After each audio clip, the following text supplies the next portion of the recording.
السلام علیکم ورحمت الله وبرکاته. دوستانو په دا ویډیو کې د موبایل یو ډېر ښایسته سټنګ تاسو ته درښایم.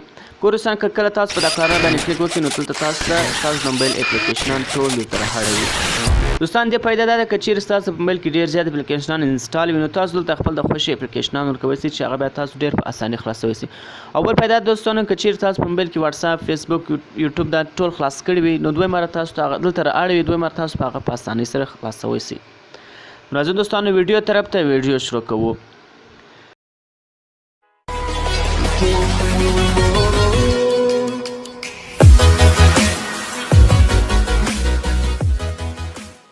دوستان دې دپاره به تاسو اپلیکیشن ډاونلوډ کړئ د پلی سټور سره سوایپ ماسټر ټول بکس.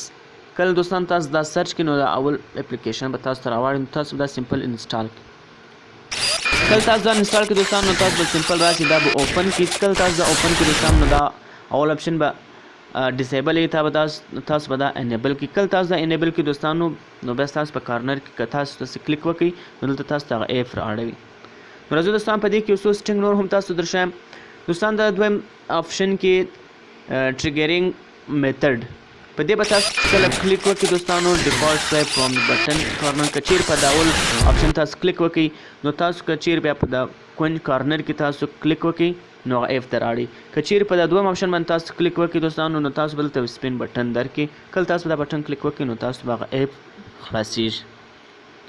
نو اوس راځو دوستانو دلته خپل د خوښې اپلیکیشنان ورکو. نو دوستان تاسو که چیرې دا نه غواړئ دا کوم اپلیکیشنان نو تاسو به سمپل په دې کلیک ونیسئ.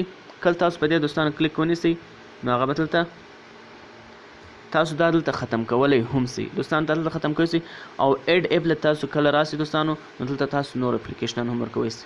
که چیرې په دوستان په دا کم اپلیکیشنانو ټیک مارک لګېدل که تاسو دا ځینې ختم کړئ نو دا د دا ځای څخه ختم کېږي. نو که تاسو غواړئ چې نور کې ایډ کړئ نو تاسو هغه دلته کې ایډ کولی شئ. تاسو به ټیک مارک پر ولګئ او اوکې به کړئ. دوستان تاسو ګورئ هغه زموږ سره راغلی.